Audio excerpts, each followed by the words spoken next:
Hello and welcome back. I honestly did not think the face was here the whole time, which is pretty creepy. It's like all of a sudden it just shows up, like, right, there's a lips. So it's like, it's not me.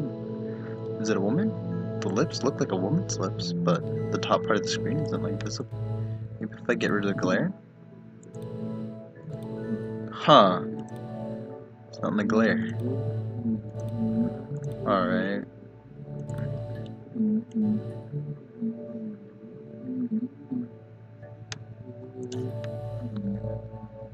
Alright. So I put an 8. 3.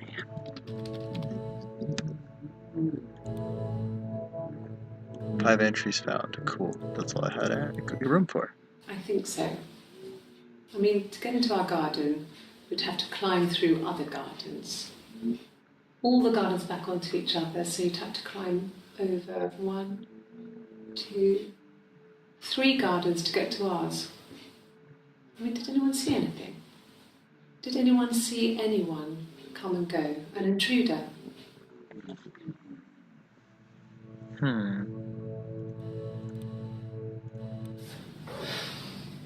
I think it was that time, the first time at the house, in his bed, that I got pregnant. Amazing, right? This fucking magic sperm. And they say lightning doesn't strike twice. I didn't tell him. I was 3 periods. I had pretty irregular periods anyway, but 3. I had always thought we were infertile. Both of us. I didn't tell him. Just waited. Hannah and I were meeting for our birthday, and I told her because I thought she would be happy for us both. Hannah and I were meeting for our birthday, and I told her because I thought she would be happy for us both. I think she was.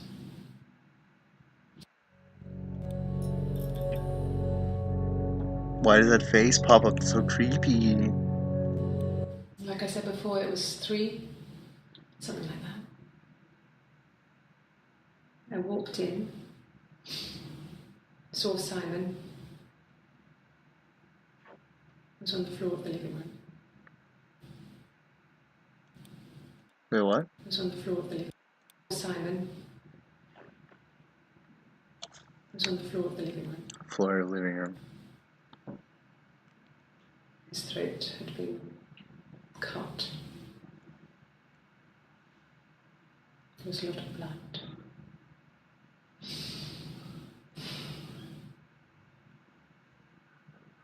Yeah, he was dead.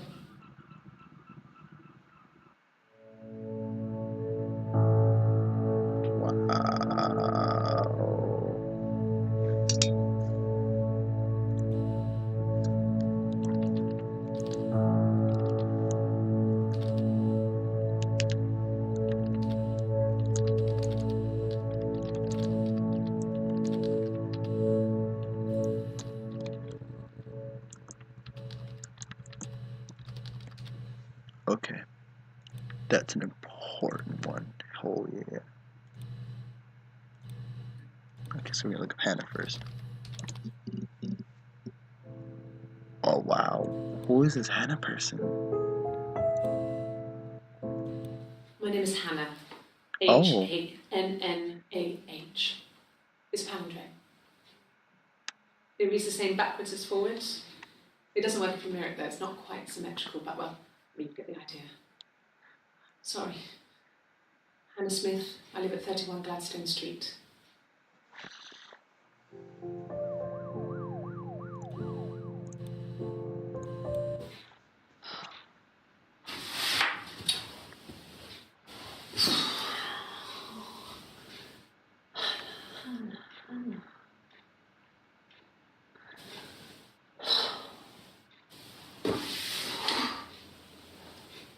What are you doing talking about Eve?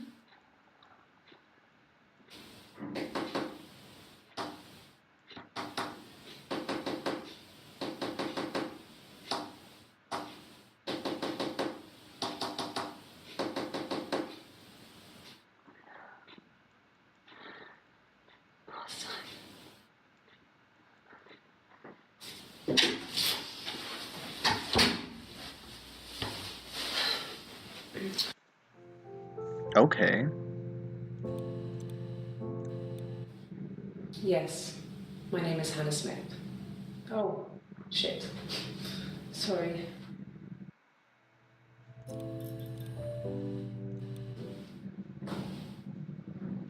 Across the road, where my parents first lived there, was a midwife called Florence. When Hannah was born, I was born at the same time. The midwife was there to help. I'd been throttled by the cord, probably wrapped around my neck by Hannah.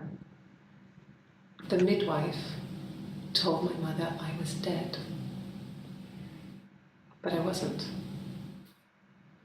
She wrote all this stuff in a diary. Amazing what people will admit to on paper.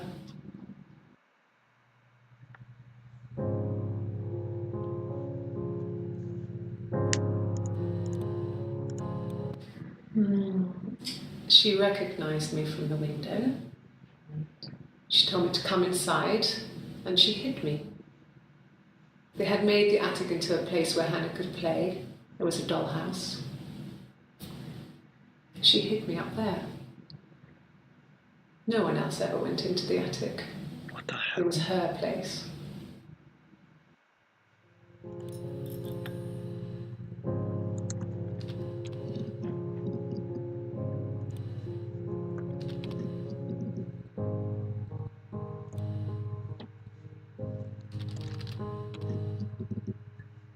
There we go.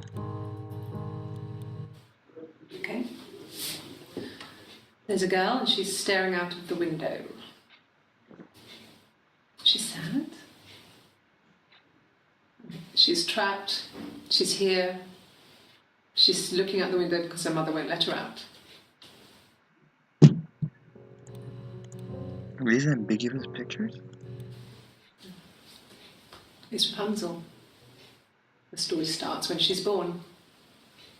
Mother Gothel, a witch, takes Rapunzel from her parents and keeps her locked up in this tower. Rapunzel gets pregnant by the prince, and Mother Gothel is furious, so she cuts off her hair and throws it. Actually, her hair's already short here, so that's already happened. So she throws her into the wilderness, and Rapunzel is reunited with the prince, who's blind. But she kills him with her tears, and so it's a happy ending. Is that too much?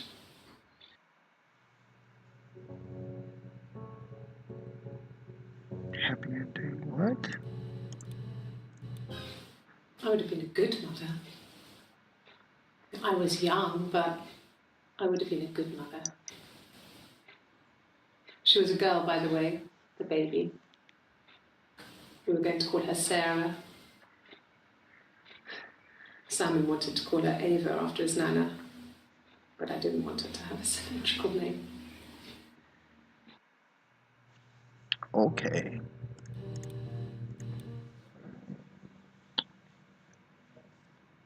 My mother called me Eve. Okay.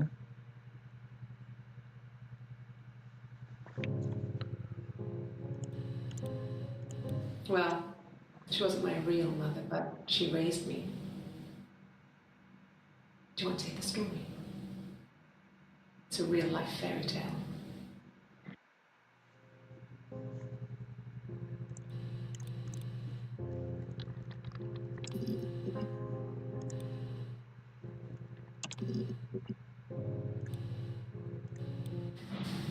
Florence raised me in her home. I never left it. She kept me out of sight. It wasn't odd for people to see a midwife with a baby, carrying in supplies, washing nappies, that sort of thing. I never knew any different. I grew up looking out of my window and seeing her across the road.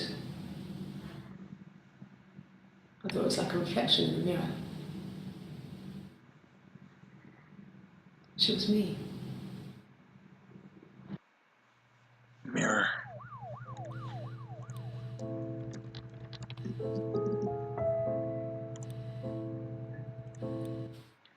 It wasn't the present so much. It was one of those arguments that had been simmering for a while.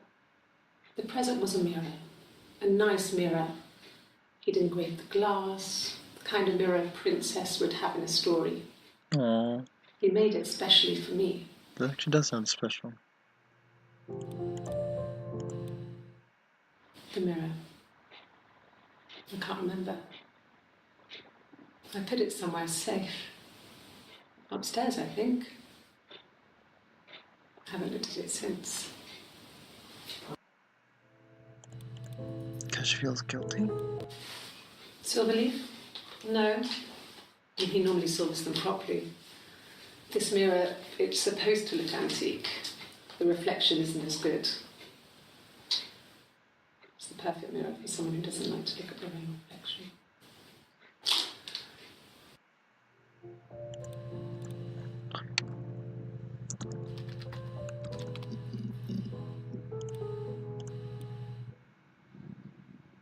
Her story is that she'd waited for him to come back.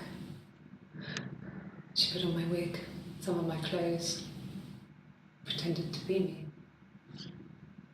They talked. She'd enjoyed being me. He said he wanted to be with me. Then he took out a present, another mirror, just like the one he'd given her earlier. That unique present. She went crazy, smashed the mirror. They argued, screamed. He hit her. So she grabbed a piece of the mirror and just swung it round. She cut his throat clean open. She'd only meant to scare him off.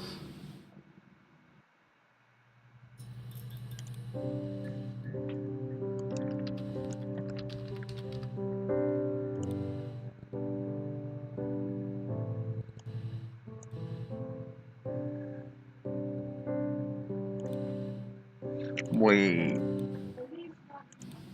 Her story. The mirror.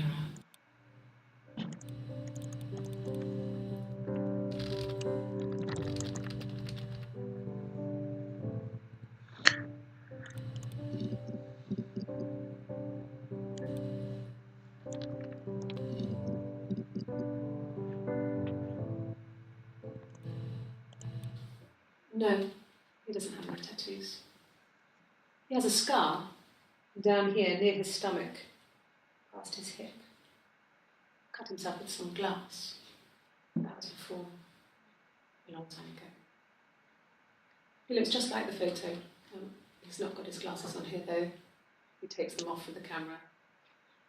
But he needs them to see properly, you know. He has to read a newspaper or a menu in a restaurant. Not book so much, or watching TV. He likes TV. Likes TV.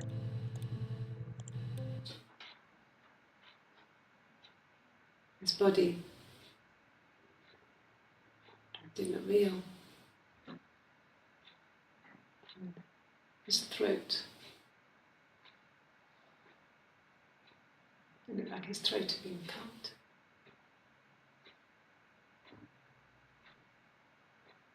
And underneath his glasses, there's these thick glasses.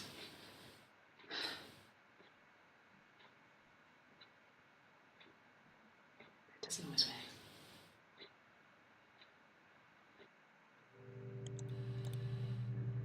wear. Glasses. Mother wanted me to grow my hair long, but I kept cutting it myself. I wanted to look like my reflection. She always had short hair when she was little. Mother would hide the scissors, but I would find a way. Cut it with a bread knife, something like that. My reflection would always leave her house and go on adventures, but I never could. Mother taught me at home, and I had books and TV. TV was magical, but it was only on when it wanted to be, so I spent a lot of time reading books.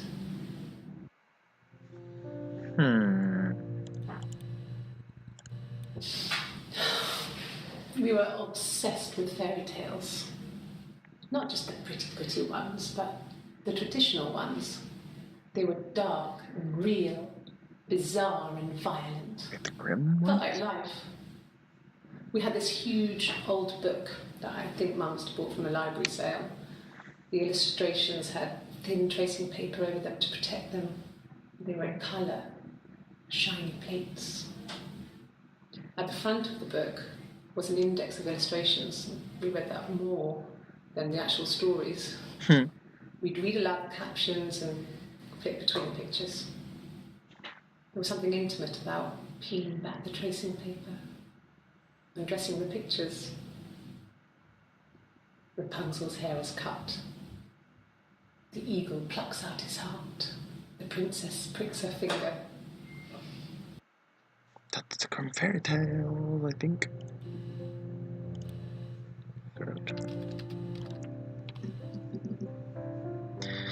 Alright, we'll just go with this one. And then we'll call it a day. On his throat. How?